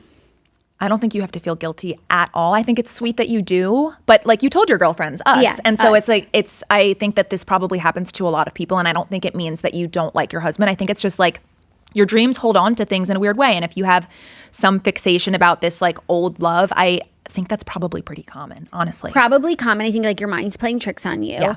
And I don't know how you can like change the things that you dream about, but like I find whatever I'm watching or I'm reading, like that, like last night I was dreaming about, I was packing. So I was dreaming about suitcases. And every time I flipped over, I'm like, the suitcase.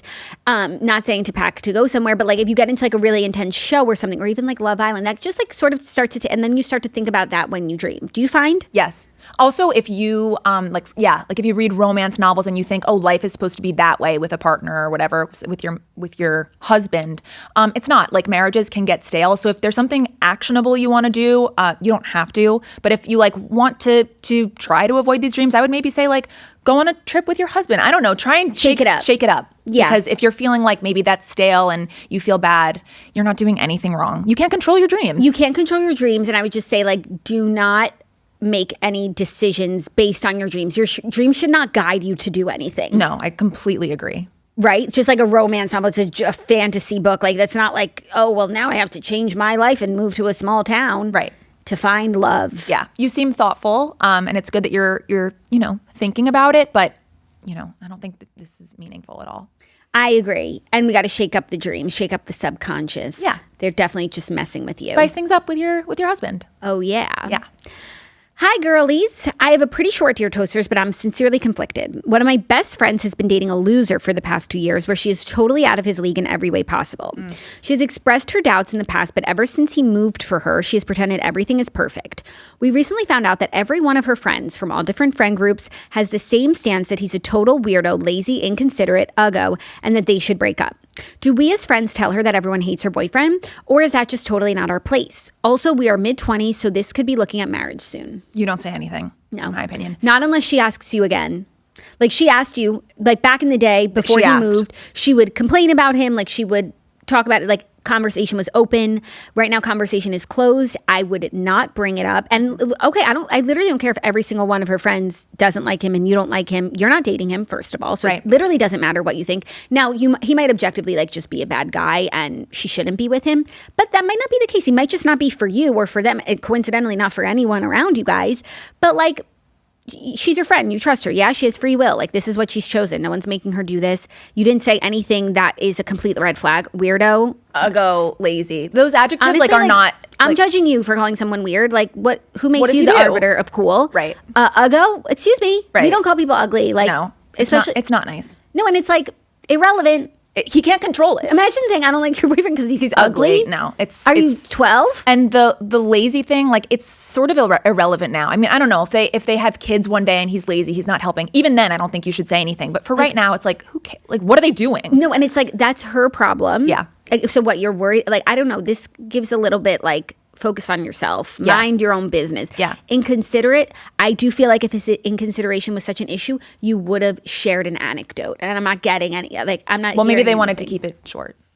Yeah, but it's not. It's pretty much Oh, it's average lengthy. length. It's like, a nice paragraph. So I feel like you guys are being a little judgmental, and sometimes like I think mid-20s are an interesting time because like some people are getting serious, some people are not. Some people are like waiting for the perfect person. Some people are realizing that's not a real thing, and we're gonna have a make it work moment. Yeah, and you also have to think this through. I think a lot of people don't. My advice is usually never say anything unless there's like legitimate abuse or something serious. But like, what if you say something and then these people get married, and then like you always know that you said to your friend like your husband's lazy and ugly, and then And like I think you going with those criticisms are not real strong criticisms to actually bring to a friend. Like if there were other things that were more serious, and we've seen ones where it's like, I know he cheated on you, then it's like, do you tell, do you say? And I do think that you do. This is not that. This is your opinion. Nobody asked. If she does ask, you're welcome to share it if you want to ruin your friendship potentially, but unless she asks, you don't bring it shut up. your mouth. Yeah. And I think it's a little bit, not to like totally just shit on this writer, but It's like hard not to sometimes. It's hard not to. Like you don't like going around and talking to all of this girl's friends who I imagine you're probably not friends with all of those She people. said, like, how did you guys all like get it together No, without her to come to the conclusion? I don't care for that. I think it's fine to have your opinions, and girls talk, and maybe you talk with your mutual friends about it and say, I don't really get along with that guy, but that's not what you said. So I challenge you to be a little bit more optimistic, maybe. And I think this is part of growing up, is like realizing that not everyone's going to choose a partner that you would choose for them or that you would choose for yourself, and just nodding your head. Maybe we're not all going to be like best friends, double date all the time. That's not in your future. Like relationships change. That's a sad one to swallow, especially mid-20s. I think not everyone in the group is on that page. I think there's also, I'm not saying that this was where this person was coming from, but there can always be jealousy. Like I think at this age where a lot of people start to couple up or like, find long-term partners and other people aren't. And it's really hard. And so sometimes you just like your worst self sort of gets in the way of clear thinking. So I don't know. I agree. You know what? We're going to do a third one because I do have a third one. I think it's a good one. Okay. And I feel like we have time. Okay. Dear Swirlies, longtime toaster, first time submission. I love you both so much. I've been married for 10 years and we have 3 beautiful children. I just found out that he has been talking and sexting with women on a website for extramarital affairs. You know the one, AM. Ashley Madison. Yeah. Who even knew that was still a thing. Yeah, not me. I thought it shut down. Well, it is. He said he hasn't had sex with anyone and has never met with these women in person. One of the women's husbands reached out to me and told me everything, and that's how I found out. My husband said it was true. Love, a confused and mad toaster. This is really hard. Yeah. Because I tend to side with you when you think about a marriage and children, that you don't want divorce. Like divorce can be so messy. It's so hard on kids. But it's also like, I don't know. How do you trust him? And he didn't independently tell her. He didn't feel guilty and say, by the way, like I have to get this off my chest. I'm, I guess, glad that he admitted it. He at least came clean. You didn't have to keep digging, find proof, Right. show it in his face. And I also I don't really believe that he didn't meet up with this person. Like what would have stopped him from doing that? Maybe I don't know. I don't know. When I did watch the Ashley Madison documentary, I just want to say that was a thing, of just men talking to women, sexting, and not actually getting together with them. It also turned out that a lot of the women profiles on Ashley Madison were bots. It was actually Ashley Madison just keeping these men engaged. I don't know how much of that there was. The documentary kind of lost me with that, because it's well, what if they wanted to get together and then it's a bot? How much of this was, I think maybe that happened a little bit where they were creating profiles to keep men engaged. But, I think there were also real live women, but there was a couple people where it was some people had affairs, yes. Other people just used it for talking and never got to that next level. place. Yeah. I think it's such a I imagine that even if you work full time, you are like the number one primary caregiver of the children. I feel like that's often how it is for mothers, even when, you think like it breaks my heart when there's like, you're married 10 years, you have 3 children, and like, this is what your husband's doing. I understand that like sometimes maybe men feel lonely, or I don't know what it is that causes them to do that. But I would say, I guess you should probably try to work on it, whether that's therapy or a rabbi. I don't know, like just talk to somebody, because I do think a 10-year-long relationship is worth working on. I agree. Worth the effort. The 3 kids, it's worth it. I think there are ways, like there are instances where people can change and like be rehabilitated from something like this. Even one of the couples on the Ashley Madison documentary was like really bad. They were a family channel, and he was like, I don't even know if he met up with women. I think that he did, but it was like serial cheating. And they wound up working through it and staying together, and they're in the documentary together. And it was actually a really nice ending. So I'm hoping for that for you. But I think it will require like a lot of work on him alone, on you guys together, like to build back. Like trust was one thing, but we got to get him to stop doing it in the first place, before it's not like he needs to change as a person. And then you need to be able to trust who his new self is. So like, yeah, therapy, consulting with a leader in your community, like someone that you trust, like really working through it. But I think it's worth the effort. So do I. And I think forgiveness like can be found, but it has to be earned. Agreed. In a major way. Agreed. And I'm sorry. I'm sorry. Yeah. Yeah. It's like never fun when you get those. It sounds hard. Yeah, it does. Definitely. I did not know Ashley Madison was still around doing its Ashley Madison thing. Me neither. Well, shifting to a more positive note, we are ending this episode of Jackson Friends with Miss Lizard P. Thank you so much for coming down here, for doing 2 wonderful shows with me. I hope that you had a nice time. I had such a good time. It was so fun to just have like a girly girl chit chat that hopefully people enjoy. And you've done an amazing job, by the way. Like, I know, like, people forget, I forget that you're pregnant. Like, you were pregnant. You have 2 toddlers. You, did you share that you had your surgery? I shared it on Patreon, and then I said here I had a procedure. But yes, I had my cerclage, my preventative stitch put in. It's been a really busy month for you, and I think you've picked amazing people, and you are so engaged with all of the people that come in. Like, even when they're talking about things that you might not normally talk about, I just notice how you always you're such a good interviewer and host. So you should feel very proud. I know that Claudia is probably really proud of you too, and she'll say as much when you guys do your episode together. But like, everybody should give Jackie her flowers, because it's been wonderful. Thank you so much. You make it so easy. Oh, you're welcome back anytime. Yay. Highly qualified. I give you 5 booms. Oh, yay. Oh, yeah. And I've had so much fun doing this. Thank you to all the co-hosts who have come through. It has been really fun. And I know that Claudia has appreciated you and everyone else who has stepped up in her stead. So we'll see you on Monday. Before I let you go, we do have an interview at the end of this episode. That's just such a fun way to wrap up the show. And that is with AJ from the Costco guys. You know them and you love them. And AJ sat down with Jax. It's AJ like you've never seen him before. It's Jax and AJ in Wonderland. And without further ado, enjoy that interview. My interview with AJ is brought to you by Booking.com, Booking.yeah. From vacation rentals to hotels across the U.S., Booking.com has the ideal summer stay for absolutely anyone, even those who might seem impossible to please, or even those with high standards and a lot of needs, and just like a traveling caravan of people, and everyone has a different specification for their stay. But the thing is, vacations should be fun, and it should be as least stressful as possible. And sometimes having the exact right hotel room, it can literally change your trip. Like if you have a place where you and your husband can unwind and watch TV while the kids go to sleep, or even eat, and you're not just sneaking around the room. And like Booking.com will help you find the perfect hotel room and the perfect resort or rental, whatever it is. They will help you find the perfect stay so that you can have an absolutely amazing trip. So whether you're booking for yourself or your partner or your kids or your parents, you can find exactly what you're booking for on Booking.com. So yeah, sometimes the trip calls for a house. Sometimes we need a house. We have multiple people. Sometimes we have multiple people, but we want to be in a hotel room. Everyone can get the sort of room that is right for them. Not everyone wants to get the exact same thing. Sometimes you want a hotel with a pool or with a beach, like whatever you want. Booking.com makes booking and personalizing your stay so easy. And if we can find our perfect stay on Booking.com, anyone can. Find exactly what you're booking for at Booking.com, Booking.yeah. Book today on the site or in the app. Today's episode of The Toast is also brought to you by Breeze. So we can all feel a little bit of a cultural shift away from alcohol, but most alternatives just don't cut it. We'd like to introduce you to Breeze, an incredible company taking functional beverages to another level. So that is spelled B-R-E-Z. Whether you're looking to spark creativity, stay grounded, or unwind, their new line of feel-good tonics has you covered from AM to PM. Each of their 3 functional blends are crafted with adaptogens, mushrooms, and botanicals to support your ideal mood state. Breeze is more than just a beverage. It's an evolution in drinking as we know it. And trust you will feel the difference. Head to try.drinkbreeze.com/toast and use the code TOAST for a $5 credit plus free shipping on your first order. But you must consult with a physician before use if you are pregnant, nursing, have any known or suspected allergies or medical conditions, or are taking any medication.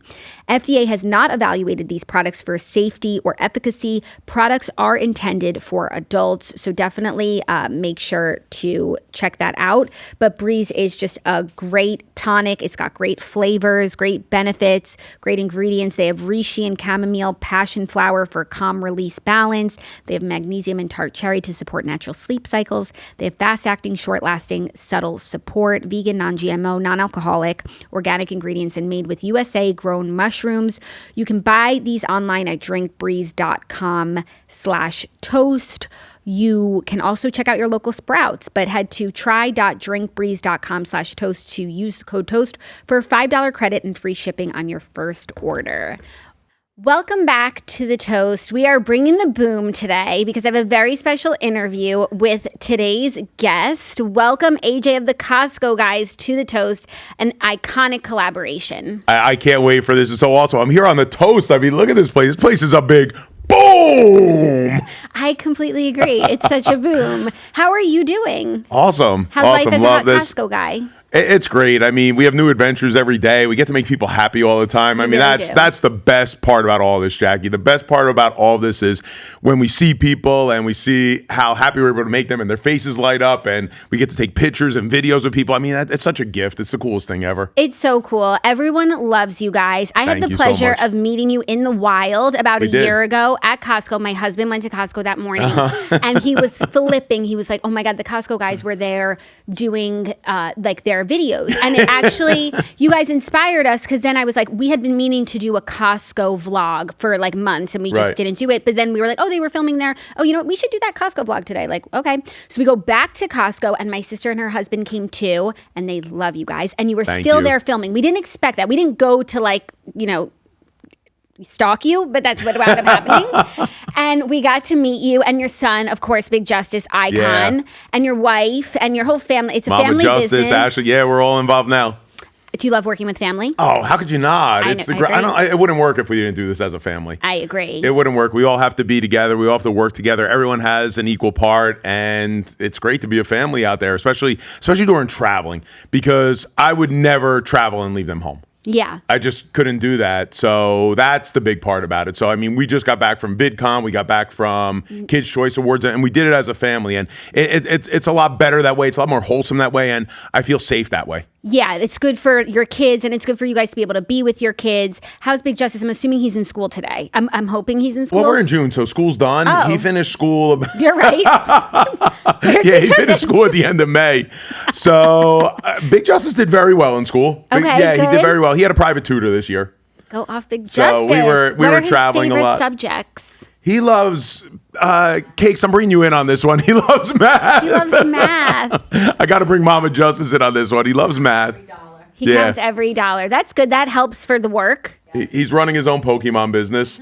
Go off. Yeah. So what's he up to? Enjoying summer break? He's enjoying summer break. He's probably at a card shop today. He's in the middle of All-Star Baseball.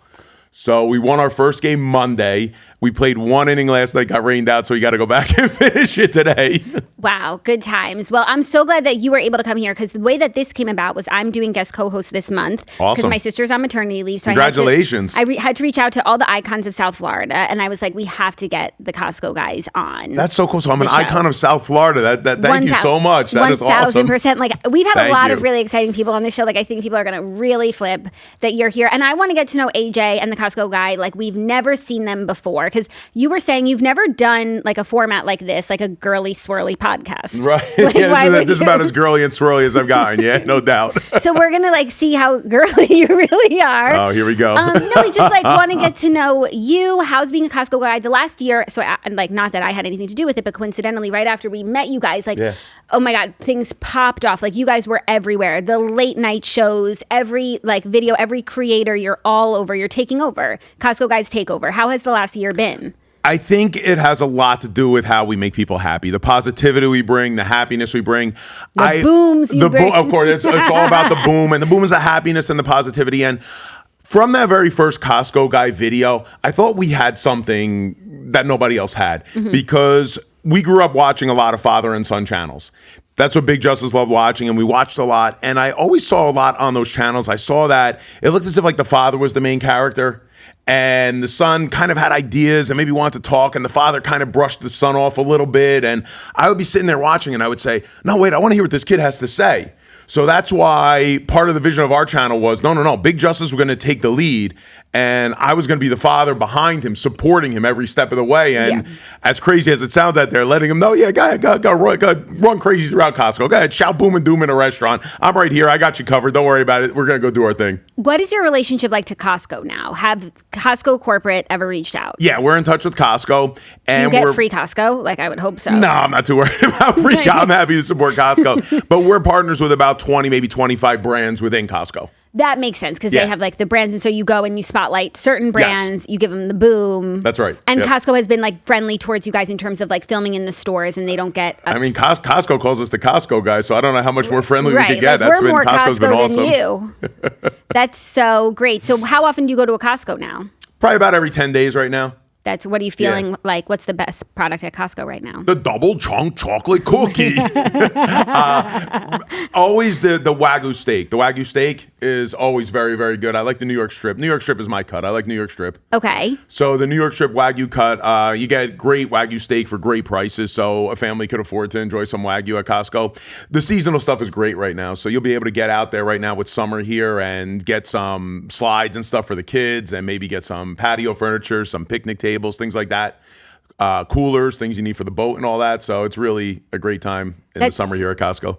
It is a great time. And I need to go to, this make me want to go to Costco. Maybe I'll make a stop on my way home. Every time I see you guys like in the wild or on my screen, I'm like, I need to go to Costco. It's where it all goes down at Costco. It goes down at Costco. I mean, it's a great place. I mean, I think Costco has the perfect blend of quality and price. I think that's what it really is. I mean, you get quantities you can't get anywhere else. They come at a great price. They're a great quality. And I think Costco wins. So when you guys were starting out your channel and like thinking about what you wanted to do and how you wanted to do it, like what was the reasoning behind going like full Costco and not just like the store guys and like going to different places? Like what was the vision behind Costco guys? Costco guys happened. It really, really happened. It wasn't quite the vision that the channel was going to be Costco centralized or anything like that. So one day we were watching that trend happen. That was kind of like we're husband and wife. He always steals the covers, or we're husband and wife. I got to cook his steak and all that. So we said, let's do We're Father and Son. Okay. So we did We're Father and Son. He comes to all my baseball games. We're Father and Son. I work my biceps and triceps 3 days a week. So from there, it evolved. And I said, you know what? We do the Costco runs in our house because that was something we started doing because Mama Justice had so much on her plate at the time. So we were saying, you know what? We're going to do Costco. We got Costco. Don't worry about a thing. And we were having fun with it because we were going probably like Monday at 6 o'clock, 7 o'clock. The place was dead. We were running all over the place, climbing things, having a great time. So from the father-son video, we evolved it to let's just go in there and say, we're Costco guys. Yeah. So of course we blah blah blah. Yeah, we're Costco guys. Of course we eat the samples, even though we buy the thing every time we're here. So it just so happened, perfect timing. We get there and we see the big sign. You got to try our new double chunk chocolate cookie. But it's actually the double chocolate chunk cookie. Oh, but have they officially changed the name yet? No, because everybody now knows. No, they haven't officially changed the name. So we still call it the double chunk chocolate cookie. As you should. As we should. So I think that became one of the top memes in the world for about 3 months. So we were off to the races.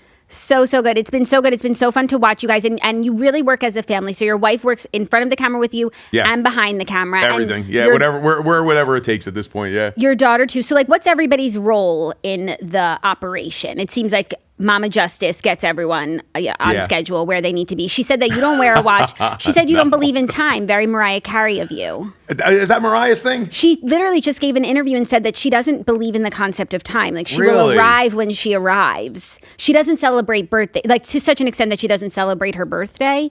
I can't see you not having a party for your birthday. Well, you know how I feel, Jackie. I feel that like wherever I am at that point in time, I bring it. Yeah. So even if I'm a little late, and it's not like I try to be late. I don't try to be late. You or guys anything, were but it's, perfectly on time. I just want to say. Thank you so much. Perfectly on time. Thank you so much. We really appreciate that. You know, parking's a little tight around here. No, but they blocked off the back parking lot, which is where I always used to park here. And now I have to parallel park, and I don't know how. That's yours out there, the Bronco? No, oh no, everyone thought so. No, I have really? a Tesla, and thankfully okay. it parked itself because I couldn't have done it. All right. So the Tesla parked itself. That's awesome. Yeah, but they test me every time when the back parking lot's not open, and I have to like into the spot, and I'm just like sweating. It's a lot. Are you a good driver? I think so. I could see that. I like to get behind the wheel. By the way, you gotta see the truck we're building. It'll be done in about a week. What kind of truck are you building? It's the big Boommobile.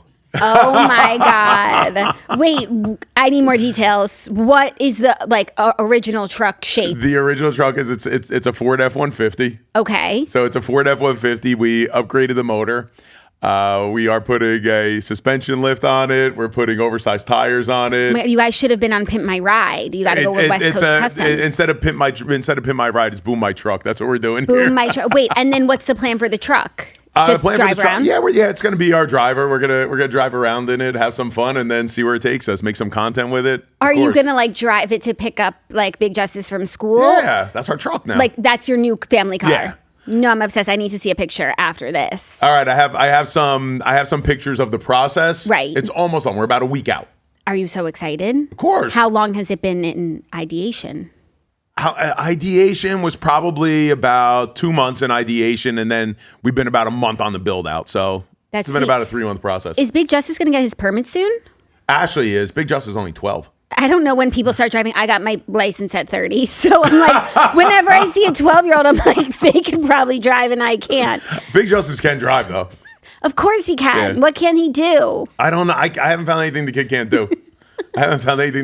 do. So your wife is really what runs the machine. And then so you get to just be you. And how do Ashley and Big Justice work together? What's their co-working relationship like? Big Justice loves getting out there, making people happy. He comes up with great ideas. The kid wakes up every morning with that. We got to do this today. He's a creator. He's a creator. Loves the Pokemon right now. I mean, he's all over the place with Pokemon, with sports cards. He's really getting into sports cards. He loves that. Ashley is very, very passionate about the business. Ashley won't put anything out until it's perfect. Yeah. Ashley's content goes through rounds and rounds of editing. She wants that thing perfect to the point where I'm like, Ashley, this is good. You got to put it out now. Yeah. Ugh, the plight of being a perfectionist. Right. Don't I know it? But she loves it. I mean, we were at VidCon. I mean, she took 1,000 pictures. She was loving it. Ashley loves the life. You guys were also just at the Kids' Choice Awards. Kids' Choice Awards. And you got slimed. We got and blasted. Apparently it's not fun. It is. It's really fun. It is. Getting slimed? After it happened. When it happens, you're happy it happened. Yeah, it's iconic. It's iconic. It's a rite of passage. It's a rite of passage. I'm so happy it happened. Now, while you're sitting there and you got the slime all over you, you're kind of thinking, all right, I'm in a suit. I'm slimed. I got no shower yet. What am I doing? Yeah. So you're starting to think that the slime dries in about a half hour and you feel fine. Okay. Yeah. And then you went to an after party. We go to the after party slimed. Ashley's hair stuck to her head. I think we got the worst of it in that row. We got a pretty strong blast of it. Yeah. So, but that's what you go to the KCAs for. That's what you they're go all for, about. Right. Yeah. I mean, we came to the after party. We said we got slimed. And people were like, awesome, it was you. You did it. Yeah, that is so fun. I need to ask you about the Rizzler. Oh, of course. I wouldn't be doing my job if I didn't ask about the Rizzler. That's our guy. Yeah. How do you know the Rizzler? Please, how did you meet the Rizzler? All right. So Rizzler's iconic video, the iconic Black Panther video. Yeah. So one night, Big Justice comes to me with the phone, and he's got TikTok on. He's like, Dad, you got to see this kid. So I'm looking at this kid in a Black Panther costume. It says it fits you till you're 7, and I'm 7. Meanwhile, the kid's busting out of the costume. So I said, we got to meet these guys. We got to meet this kid. I got to reach out to the father. So I just messaged right there. I'm like, hey, it's AJ and Big Justice. We absolutely love your videos, love your content. We got to meet up sometime. So Uncle Savasta, Brian, Rizzler's father, he hits me right back. He's like, wow, is it really you guys? I'm like, yeah, let's get on FaceTime right now. So I would say within a few minutes of the video, we got Rizzler and his father on FaceTime, me and Big Justice on FaceTime. It was just our first meeting. I'll never forget it. And we were just going back and forth. Wow, I can't believe it's you. Wow, I can't believe it's you. So we're like, all right, we find out that they're up in New Jersey. And we says, okay, we're coming to New Jersey for the summer. The first thing we're doing is we're coming to see you. So we make an appointment. We meet at American Dream. We love American Dream. Oh my God! I just American Dream is so much when fun. we were in New York, we went twice. We spent the whole day there. Not enough people know about the American Dream. It's literally heaven on earth. People got to know more about American Dream, more about Mall of America. We recently went to Mall of America. Bring back malls. Like, they're so awesome. Bring back malls, right? Yeah, like especially the American Dream. You can ski. You could ski at You could American do mini Dream. golf. It was crazy. My kids had the best time. Well, they have a great idea, American Dream. So they're bringing a ton of us creators in. Okay, and they have Mr. Beast's burgers. Beast Beast there. burgers. Yep. I had a Beast grilled cheese. Yeah. I need a Costco guy double chunk chocolate cookie to wash it down. You know, we're kind of working on that. It's been in talks for a long time, and that's a real reason why we haven't launched our own cookie yet, is because we really want to try to get the Costco deal done. Yeah. Oh, I mean, Yeah. that would just be like That so would be full iconic circle. if we could pull that off. So you met the Rizzler at American Dream. We meet the This is- Rizzler at Toys R Us. This story is an American Dream so far. It's an American Dream story. So we meet the Rizzler at Toys R Us. We meet the Rizzler at Toys R Us. I'm obsessed. I'm Just obsessed. listen to that. Now, this was before he was the Rizzler. And they had those horses that you could go on around the I guess it's more right. for like I think we did that too. Yeah. You rent it's more for those, like the little kids, but yeah. they're like these little like life-size horses that you could ride around the American Dream. Yeah. No, the place is insane, you guys. And then hit the slopes. There's so much to do. The place is enormous. You could be there for a week. You're not going to run out of things to do. We took in an ice hockey game. It was like Yeah, a women's there's ice hockey right in the middle. a women's ice hockey game was Yeah. going on. The kids loved it. Oh, it's so fun in that mall. So now we do our first video with the Rizzler. Now At Toys R Us. it was at Toys R Us. Video explodes. I think it's at 20 million views. So now we had just met them 10 minutes ago, right? And we're done doing the video. And we say, my sister's expecting us for dinner. She lives about a half hour from American Dream. I said, come on, you're coming with us. And we said, Rizzler, come on. Big Justice says, Rizzler, come on, jump in with us. So Rizzler now jumps in our car. We're driving away. I call Uncle Savas. I'm like, dude, I'm so sorry. Like, this all just happened. Like, I know you just met us a half hour ago. We got your kid here, but we're all good here. We're having a great time. He's like, no, man. I already feel like family. Let's go. So we arrive at my sister's house. And my sister, she compartmentalizes everything. Like, tonight is dinner with the family. Tomorrow night is shopping with whatever. So us bringing someone else to the house, like, throws a monkey wrench in her whole plans. Like, that's just her style. So I walk in the house. She's got chicken cutlet. She's frying everything up. And she's like, who did you bring to my house? I'm like, no, Teresa, just wait. Rizzler comes walking through the door. Her jaw drops. She goes, where did you find this kid? I think that's the question everyone's been asking. Where did Yeah. you find this kid? And it's at the American Dream Mall. It was at American Dream Mall. And so you guys are just like fast friends. And you know when you we're meet people, family and like now, Big yeah. Justice and him are just like BFFs. People It's the think he's funniest related thing. to you. I think Claudia and I have like done deep dives on the show, like what is the Rizzler relation to the Costco guys? And it's just like internet friends turned real life friends, turned better. family. It's better than family now. And you got to walk by like Big Justice room sometimes at night. So, and now the other kid, Tony Cash, is involved. Have you seen him yet? I think I've seen a little bit, but I'm very slow. I'm like an old person, so like things reach me late. So don't. So Tony Cash is like the new 12-year-old that could go somewhere between 12 and 57 years old. And so now I walk by Big Justice room at night, right? And they're playing Fortnite. So now just imagine how iconic this is. You got Big Justice, you got the Rizzler, you got Tony Cash playing Fortnite, right? And you got Rizzler on FaceTime saying, no, Big Justice, turn right, we gotta hide in the fort. And then you got Rizzler, and then you got Tony Cash, and he's like, guys, we gotta climb to the top of the building, and we gotta smash them with the Oogle Peen. And it's just nuts. And it's the three of them just bouncing off each other, playing Fortnite. No, and it's like they need a live stream up. I think a live stream would go nuts. Yeah. Yeah, for sure. You guys used to do a show. You actually used to do it in the studio. We did. And you do a lot of live streams. How's that for you guys? That's the tough part for us because of our schedule. Because right now, Big Justice is playing baseball. So we never know if they win, when we're going to have the next game. And then we're traveling like crazy. So, I mean, we just spent a week out in Los Angeles. We have New York coming up. We have Texas coming up. We're going to be wrestling again. Oh, fun. For AEW, for All Elite Wrestling. I am going to be wrestling again July 12th at AEW All In at Globe Life in Arlington, Texas. That sounds so fun. The streaming is tough for us because we don't have a schedule. Yeah. So understood. that's what's tough. So then you just like make the videos and that like you can bank, right? Go in content mode. Understood. Well, what does self-care look like for the Costco guys? Like, how do you wind down? How do you do you turn down at all? Like, turn off? No, not really. Turning off makes me nervous. Your wife's like, no, he doesn't. I hate turning off. Yeah. I go until I crash and I go to sleep. And Understood. Then I wake up the next morning and do it again. What time do you wake up in the morning? I would say about 5, maybe between 5 and 6. Yeah, early riser. Yeah. Understood. What were you doing before Costco guys like hit it big? Wow, it was crazy. So I was a regional manager for a nationwide mortgage lender. Nice. So different speed. Always grinding. Yeah. Always grinding. And that's the interesting thing here, Jackie, is our story is not exactly a rags to riches story. I always grinded. I always provided for the family. We lived in Boca Raton. We always had a good life. This just allows us to really be more of who we are. Yeah. I don't think as a regional manager for a nationwide mortgage lender, listen, I'm very grateful for the career. I love the company I was with. I wasn't really myself. That's not really what I felt I was born to do. Yeah. This right here, right now, content creation with my family, pro wrestling, music. This is why. Making people happy. Yeah. Making people happy. That's why I was put on this earth. No, I love that. It is the best feeling to be doing what you love as yourself and with your family, which I couldn't endorse any further. We didn't even get to talk about the music career. You guys dropped a song that was seriously like a cultural shift. Yeah. What was that like? How did that come about? It was iconic. So how it came about is one day we're driving home from lunch, me and Big Justice, and I grew up in the late 80s. Huge fan of Run DMC and the Beastie Boys. So we're playing Run DMC, It's Tricky. And along the way, he and I are just going back and forth, freestyling, shouting out boom and all that. And I said, I got an idea. We got to make a song. So I reached out to a few different TikTok musicians.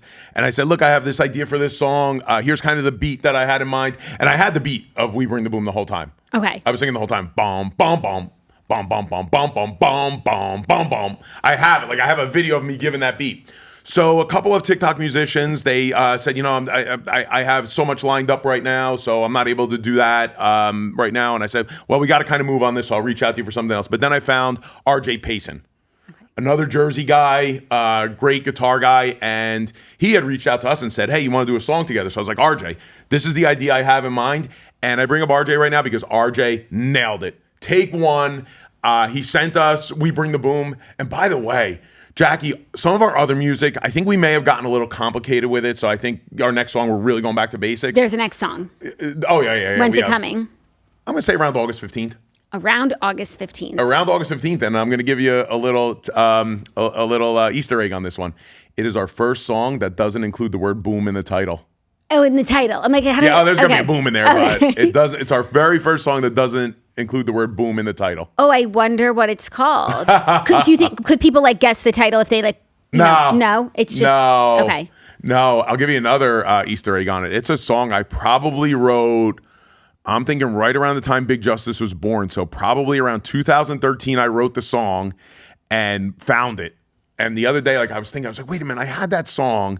I go through Dropbox and I'm just trying words, I'm trying searches, and I found it. And our jaws all dropped. We're like, we have to remake this song. Oh, wow. So you've always been musical. Yeah, I've always loved music. Oh, I love that. And now you're able to incorporate it. So real quick, RJ Payson nails We Bring the Boom on the first try. Okay. So now, this is great. There's more to this. Mama Justice is smiling right now. Okay, so here we go. We're on the toast, so we're about to get toasty here, right? Let's do it. And musical, we love to sing. We'll do a live rendition. We're going to do a live rendition of We Bring the Boom? I would love that. We bring the boom. That's what we do. We bring the boom. We bring the boom to you. So now, it's a Thursday. And Ashley was so into her middle school. President of the middle school, straight. Ashley's never gotten anything but an A in her entire school life. Go Ashley. Go Ashley. Ashley's never gotten anything but an A her whole school life. So she's now so excited that Big Justice is now going to join her middle school. She's going up to high school. Big Justice was supposed to go to the middle school. We get to the open house. Nobody cared about the school. Big Justice got bum rushed. So we get out of the car. It's him. Big. They got a cheer ready for him. They had a song ready for him, right? So now he gets there. They're taking 1,000 pictures. So we meet with the principal. The principal says, I don't know how to handle this. Like, I've had the child of a celebrity here before, but I've never had a celebrity here before. Yeah. So right then and there, I say, all right, well, he's done with regular school. This isn't going to happen. Now, Ashley and Mama Justice, it took them a little while to adjust to that. So we get home that night. We have a family meeting.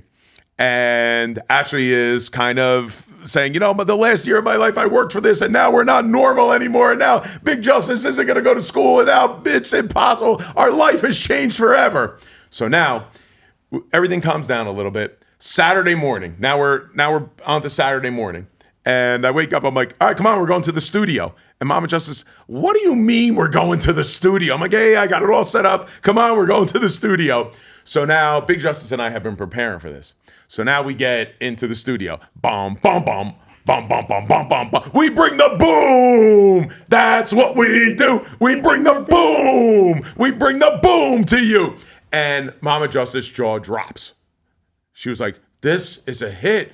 I didn't know we were going to the studio to do this. So now right away, Mama Justice has lawyers on the phone. She's got management on the phone. She's calling everybody she knows in the music industry, right? So now we record our parts. I'm like, all right, Ashley, Mama Justice, it's your time in the booth. Like, what are you talking about? We're going to the booth. Yeah, go to the booth. So now Ashley, from Thursday night with, we're not normal anymore, to Saturday in the booth, we bring the boom. That's what we do.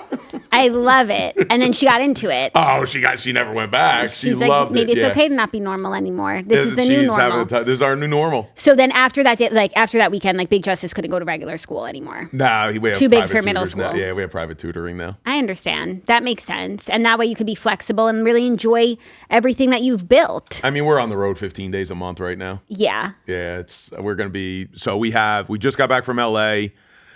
Mama Justice is loving the whole trip down memory lane over there. So, yeah, we just got back from LA. In a couple of weeks, we're heading out to Texas. And then right from there, we're heading up to New York. Okay, great. Well, everyone already follows you, but first, anyone living under a rock, where can everyone follow you? Keep up with the Costco guys. Stream new music, August 15th, right in time for Charlie's birthday. I'm going to play it at his Charlie. party. Boom. Yeah, how many booms would you give the toast, would you say? 5 big booms. Boom, boom, boom, boom, boom. And make that last one up. Boom. Thank you so much. My life is made. Claudia's life is seriously going to be made. I'm going to send her that right after Claudia we wrap. Ben. Congratulations, Claudia and Ben. And what's the baby's name? Ruby. Oh, Ruby. Congratulations. He's so cute. Thank you for coming on the show. Thank you. Congratulations on everything that you guys have accomplished. We look forward to seeing everything that you do. You really do bring so much positivity and joy, and it has just been wonderful to watch your ascent. Thank you so much. Means so much. Thanks, everyone. And to everyone out there on the toast, here's 5 big booms. Boom, boom, boom, boom, boom. Love ya. Bye.